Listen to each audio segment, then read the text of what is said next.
seminar, or the old gospel meetings when they had like 5 or 6 different speakers. There's 2 positions that speakers really don't like, at least I don't like. The first one, the lead off, because that's the guy that sets the tone for the whole thing. Because if he does a really good job, the whole meeting usually goes well. If he does a bad job, people are like, okay, whatever. And the last one is the wrap-up guy, the guy at the very end. Because again, those are the 2 lessons 90% of the people remember all the time. The ones in the middle, okay, it had to be exceptionally good or exceptionally bad to remember them. But they remember the first guy, they remember the last guy. The reason I bring that up is because my lesson title tonight, according to the list, is the conclusion of the whole matter. And I thought, I'm the wrap-up guy. And then I actually looked at the list, there's 2 more. So pressure's off, I'm feeling a lot better. Frank Sinatra, most of you know who he is. At 54 years old, he recorded one of his most famous songs, I Did It My Way. Neil Sedaka, I think, actually wrote the song, or Neil Anka. Thank you, Paul Anka, not Neil. Paul Anka wrote the song, but Frank Sinatra made it famous. Elvis did it again in 1970s, but it was Frank Sinatra's song. He made it real for everybody. There's a line in that song, and now the end is near, so I face the final curtain. The song seems to imply that his life was nearly over. Like I said, he was 58 years old when he sang the song. A sampling of the lyrics suggests that a full and mostly successful life is attributed to doing things my way. Let me read you some of the lyrics here. For I've lived a life that's full, I've traveled every highway, and I've planned each charted course, each step along life's byway. And more than this, I did it my way. I loved, I laughed, I cried, I had my share of losing, and now, as tears subside, I find it so amusing just to think I did all that, and may I say not all in a shy way, oh no, not me, I did it my way. It became one of his most popular songs, and probably because it appeals to the human desire to do things our way. We don't like to be told what to do. We like to do things our way. To determine one's own destination and determine one's own destiny, we do it my way. A survey by a cooperative funeral care in the United Kingdom as late as 2019, almost 50 years after the song was first sung, apparently in the United Kingdom anyway, that is the most requested funeral song. I was going to ask our current resident if it was here, but I don't see him. I didn't get a chance to ask him. Is he? No? Okay. So we know more about Frank. We don't know anything about Frank Sinatra other than what's written. I don't think anybody here actually met the man, became friends with him, became pals. If you did, please let me know. I'd love to get a chat with you. But we don't know anything other than what's written. It's not our place to judge whether the song fairly represents his life or not. Regardless, however, how well or how much he insisted on living his life his way, Sinatra died in 1998 at the age of 82. In the last few years of his life, he suffered with heart and breathing problems, bladder cancer, pneumonia, and dementia-like symptoms. The song My Way was not sung at his funeral. I mentioned Elvis Presley also did the song in the late 70s. He had it recorded live in 1977 in either June or July, and of course we all know Elvis Presley died in August of 1977. If I was a singer, I probably would not sing this song. Doesn't seem to do well for the artist. But the concept is very the same, doing it my way. Tonight, we're going to spend a majority of our time in the book of Ecclesiastes. Some books of the Bible are obviously easier to read in one sitting than others. The extent to which doing so is beneficial varies from book to book. Some of the books of the Bible simply cannot be understood if they're read piecemeal at a time. Some books must be read in one setting, and when read in one setting, the meaning is a lot clearer. The book of Ecclesiastes is a book like that. Sunday, we had a wonderful sermon, and one of the things he mentioned was that the early days of the church, sometimes all they did was read the letters. And as I'm doing this lesson, I'm rereading the book of Ecclesiastes, and I thought to myself, well, I could just kind of like read the first chapter, and then I need to read the second. It's like I could stand up here and read the entire book, just verbatim, and it would be a great lesson in itself. Pulling a passage out of context in this book almost guarantees missing the point of the passage. The book of Ecclesiastes is a perfect introduction to the gospel. Ecclesiastes explains man's world from man's point of view, man's perspective, and then the gospel reveals God's perspective. In the gospel, God pulls back the curtain and shows us the big picture. God shows us what he has been doing from the beginning to the end. Ecclesiastes is a great book to read. Talks about man's perspective in everything, and then you read the Gospels and it talks about God's perspective. Gives you a great left and right to look at your life. In Solomon's advice to the youth, he recognizes the possibility and the appeal of one choosing to live your life my way.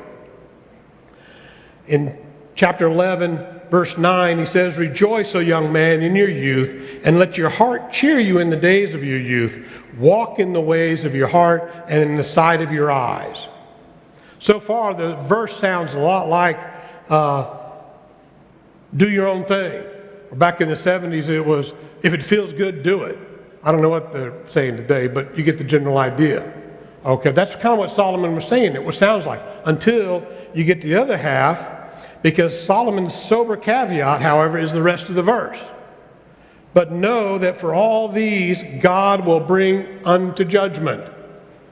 So live your life, do what you want to do, but understand God is going to judge you. There will be an accounting. There'll be accountability for what you do. We read that throughout the New Testament, especially in Romans. There's an accountability in how you live your life, good, bad, or indifferent. What is more than what has the mind and strength to do at one stage of life, you may not be able to continue to do later on in life. How many of you all, let me see a show of hands, were athletes in high school or college? Do you think any of you, raise your hands, could do the exact same performance right now that you did back then? None of us. You wouldn't know it by looking at me, but I played soccer in high school and in college. I went to college on a soccer scholarship. I played 2 years of semi-pro soccer before I joined the Army. I was in great shape at one time. Now, we try this in the gym every once in a while, and I've got knee and leg and all kinds of problems from years of jumping out of airplanes and doing other stupid things I shouldn't have been doing. And my body just doesn't want to do those things I used to do. My mind still thinks it can, which is real painful. But Solomon warns us that you can't do what you do every day of your life for the rest of your life. Your body changes. In a series of powerful metaphors, Solomon then shows the changes that come with age, the ultimate end for every person. Self-willed and pleasure, whether innocent or carnal, are transitionary. The only real happiness is in the right relationship with God. Remember your Creator in the days of your youth. We can add in the mature years, old age, and always. King Solomon wrote Ecclesiastes to describe his experiences in living his life my way. He was the richest and most powerful. He was the wisest king of Israel. He was crowned at age 20, and he ruled until 40. Or he ruled for 40 years. Until the end of the book, it is about experiments and observations over the things which engage most humans. We do whatever we can under the sun. If you can think about it, Solomon wrote about it. Oh, he didn't write about flying aircraft or helicopters, but you get the idea. The point being that he tried it all, seen it all, and it wasn't what brought him happiness. If you have a Dickinson Analytical Study Bible, the author of that writes the following quote about the letter. Solomon drank deeply from all the fountains of life mentioned in this book. He had abundance of riches, which enabled him to indulge in every sense of pleasure and luxury. He had distinction to gratify every passion for fame. This was recognized in his knowledge, his wisdom, and his works. Monarchs sat at his feet for instruction. He had every opportunity to gratify every wish. His wealth, endowments, and fame brought him hundreds of foreign wives, and he had as much silver as Jerusalem had rocks on the ground. I'm trying not to get ahead of myself. The preacher's purpose is to show the meaningless and transitory nature of earthly success. In describing his endeavors, there's an obvious emphasis on my way and what I did. I made great works. I built myself houses. I made myself gardens and orchards. I made myself water pools. I acquired male and female servants. Yes, I had greater possessions and herds and flocks than all who were in Jerusalem before me. I gathered from myself silver and gold and the special treasures of kings. I acquired male and female singers and musical instruments of all kinds, so that I became great and excelled more than all who were before me in Jerusalem. Also my wisdom remained with me. Whatever my eyes desired, I did not keep from them. I did not hold my heart from any pleasure. That's Ecclesiastes chapter 2, verses 4 through 10. Solomon had it all. He did it all. He could do whatever he wanted. The point is that he was able to be and actually successful in every temporal pursuits in which the people seek to find satisfaction. If you think about the world today and what people seek after, Solomon had it. He did it. He also gave himself to pursuits of the mind and saw that wisdom exceeds or excels folly. The wise man's eyes are in his head, but the fool walks in darkness. Yet I myself perceive that the same event happens to all. He's referring to death. Whether you're rich, whether you're poor, whether you're super smart or super dumb, we all die. And we all will stand before God. Elon Musk is perhaps one of the richest men, if not the richest man on the planet right now. Stephen Hawking is considered one of the smartest, if not the smartest man that ever lived. Smarter than Einstein, smarter than Newton, you name it. They think these two men are the smartest and the richest that ever lived. But you know what? Just like all of us, they're going to die one day. All their intelligence, all their money isn't going to keep them from that. And they will stand before God and give the same account that you and I do.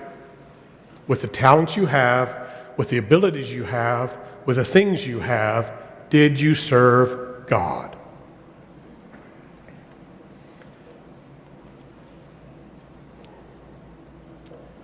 There are factors which affect every endeavor that we do. The realities Solomon states are too obvious to be denied, but too seldom calculated into man's grasping for happiness by his own agenda. Every purpose and plan has its uncertainties.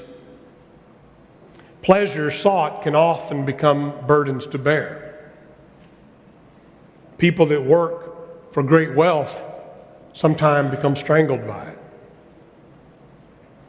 I have seen all the works that are done under the sun, and indeed all is vanity and grasping at the winds. He tells us in Ecclesiastes 1, 2, and a couple other places. Vanities of vanities. Solomon insists the obvious. Regardless of how much we have or what we're able to do, there are always disappointments and uncertainties. He who loves silver will not be satisfied with silver, nor he who loves abundance with increase. This also is vanity. There is evil which I have seen under the sun, and it is common among men. A man to whom God has given riches and wealth and honor, so that he lacks nothing for himself, all he desires, yet God does not give him the power to eat of it. Ecclesiastes 6. Is pessimism the rule that we should live our lives then? Life is worth living. If it's not meant that we enjoy life, much emphasis is given by Solomon on being honest with life's realities. If you read the book, you see a lot of, he's trying to keep the reality in there with his own life. Because so much of the balance of the world's value system is completely out of balance. Still, in spite of the unprofitableness of grasping at the wind, when we live in view of God's benevolence, providence, it is indeed that life is to be enjoyed. I know that nothing is better for them than to rejoice and to do good in their lives, and also so that every man should eat and drink and enjoy the good of all his labor. It is a gift of God. That's also in Ecclesiastes 3:12. Paul reminds that if godly people have the basics for survival, there is a reason for contentment. He tells that to Timothy. Chapter 6, 1 Timothy. And then back to Ecclesiastes, the sleep of a laboring man is sweet, whether he eats little or much. All that is more than this is by God's gracious and to be enjoyed with thanksgiving. If you have anything more than just to survive, it's by God's grace, and we should enjoy every bit of it. And we should be thankful to God that He has blessed us so much. I have literally been around the world. I have seen places that make this look like the Shangri-La. But I've seen those people that live in dirt-floored rooms exceedingly happy. And I've seen people who live in a building that's got marble walls, marble floors, marble columns, and got more money than they know what to do with, absolutely miserable in their life. Life is not about possessions. It's about glorifying God with what you have.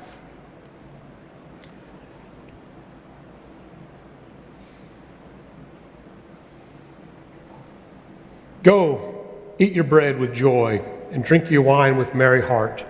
For God has already accepted your works. Let your garments always be white, and let your head lack no oil. Live joyfully with the wife of whom you love all the days of your vain life, which He has given you under the sun. All your days of vanity, for that is your portion in life, in the labor which you perform under the sun. Ecclesiastes 9. Live your life. Enjoy your life. Take what God has given you and live your life. A common way to introduce one's conclusion is to say, when all is said and done. This works well with all of Solomon's observations.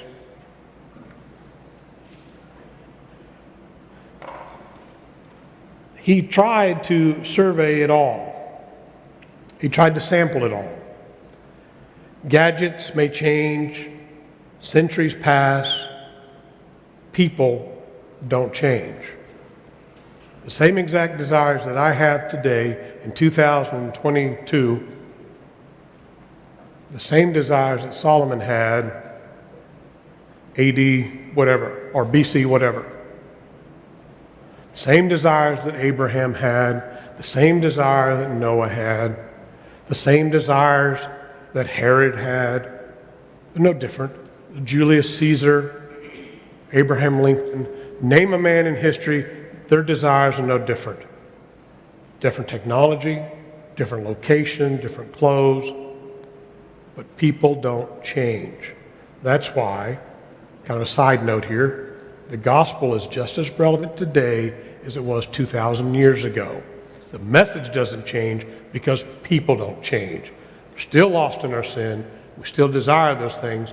And the gospel is the good news to get us out of those things.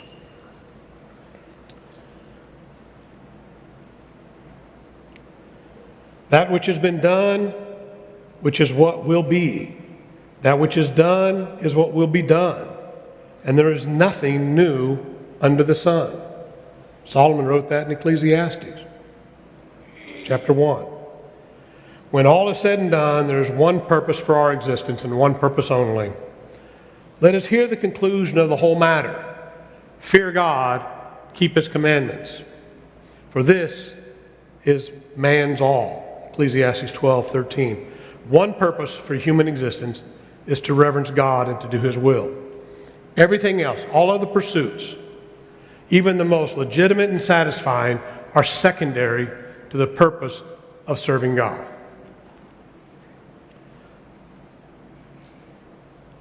Particular attention is given in this text, for this is man's all. The familiar King James Version says, for this is the whole duty of man. The American Standard Version says, because this applies to every person. Please God, keep his commandments. Specifics to commandments to obey are stated in a lot of other places in the text. Solomon's wording here is just kind of comprehensive. Other passages are similar in declaring the priority of a godly heart.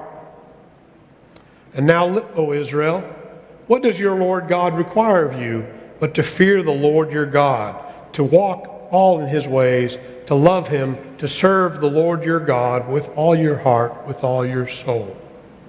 Deuteronomy 10. And what does the Lord require of you but to justly, to love mercy, and to walk humbly before your God? Micah. But seek ye first the kingdom of God and his righteousness, and all these things shall be added to you. Mark 6. Numerous are the uncertainties of living in this time of our probation, if you will, our limited time here on the earth. Life is not always just. Things are likely to be unfair as they are fair.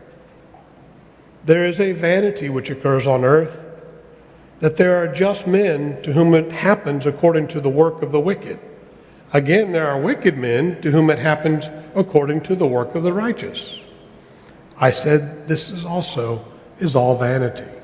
Ecclesiastes 8:14.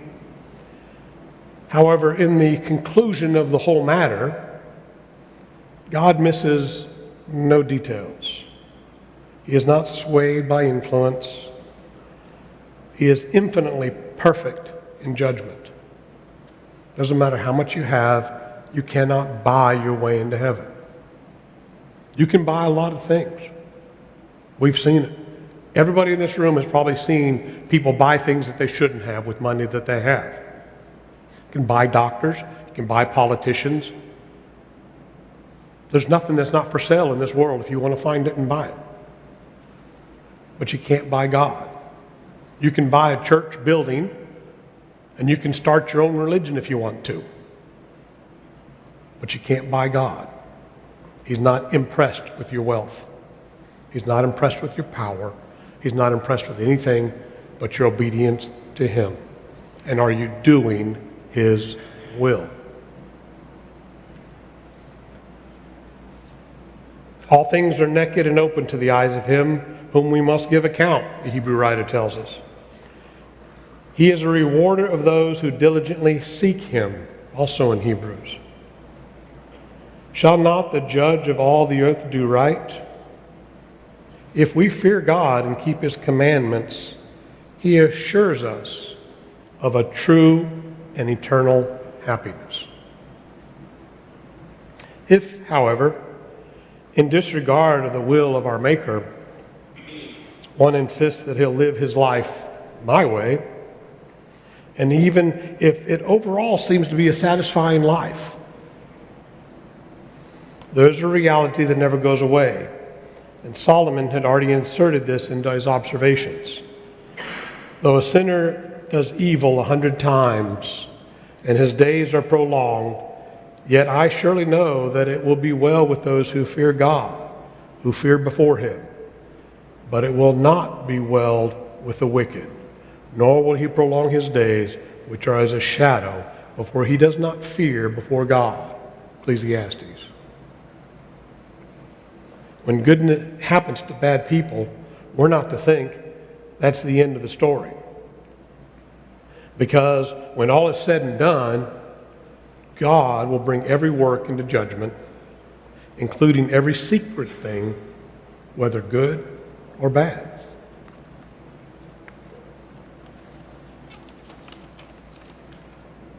Right now, everything is in bondage to corruption. We all know this.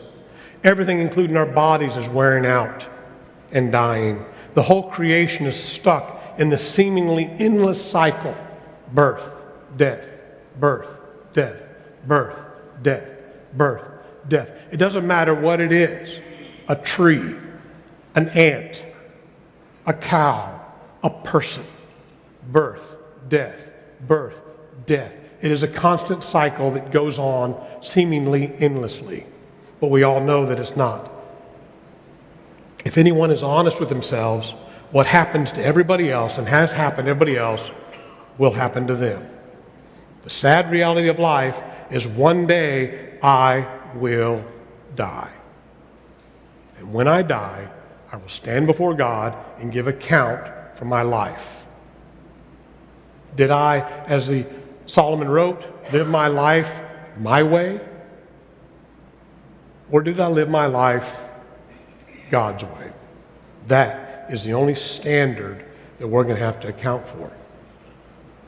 But the gospel invites us to put our faith in Jesus and look forward to a new creation. A point in time in that cycle of birth and death will be no more. Someday Jesus will return and bring the merry-go-round to a halt. Jesus will raise everyone from the dead, and those belong to him will live forever as part of his new creation. Those that don't, there's a place prepared for them as well, a pit of darkness, despair. The gospel teaches us that old things are all passing away and everything is being made new. You can be a new person. Doesn't matter what you did before. You can be a new person. The gospel can change you. Ecclesiastes invites us to consider that we are wasting our short lives chasing after the wind. Jesus invites us to stop wasting our lives, stop chasing the wind. He offers to deliver us from the cycle of death. He invites us to devote our lives to following him and promises to give us a life in ages to come, an age without death. It's a beautiful thing to read Ecclesiastes in the light of the gospel. If you haven't done it, read Ecclesiastes, jump up and read the Gospels. Go back and read Ecclesiastes, read the Gospels. Left side, right side. Man's way, God's way. Puts a lot of things in perspective. Now, I don't even know what time it is. I guess it's right about time. Any questions of me or preferably somebody else?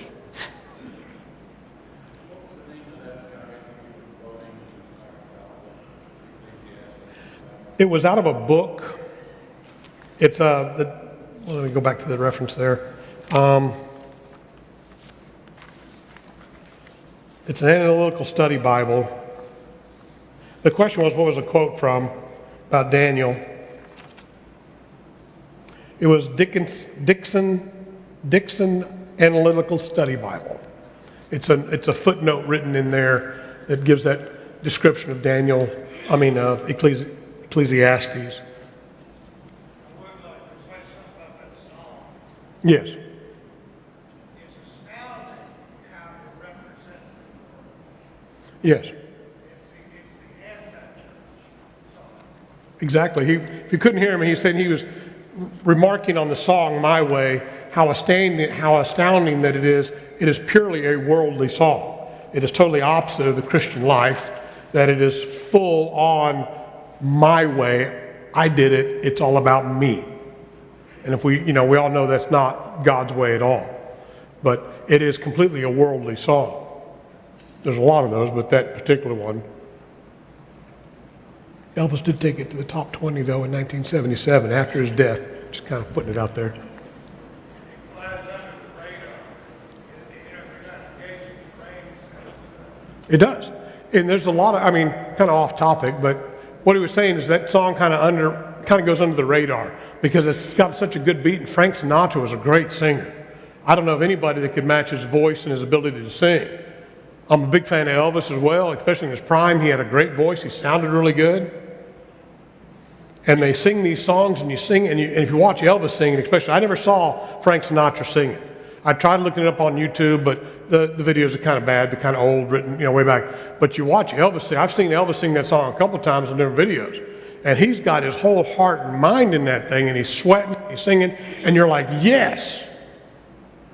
But the reality of it is, that's humanism to the core. That's, it's nothing about God did it. It's I did everything for me. So we do have to be careful what we watch, what we listen to. There's a little song we used to sing as children, be careful, little mouth, what you say. I don't know if we still do that in kids' schools or not, but we should, because that's so very important. I got one more thing I've got to say. Go ahead. The reason they say that in English funerals is they don't let you go to church. I was going to ask John if it's been requested here a lot. So, if there's nothing else, that's all I have. Let's end with a prayer.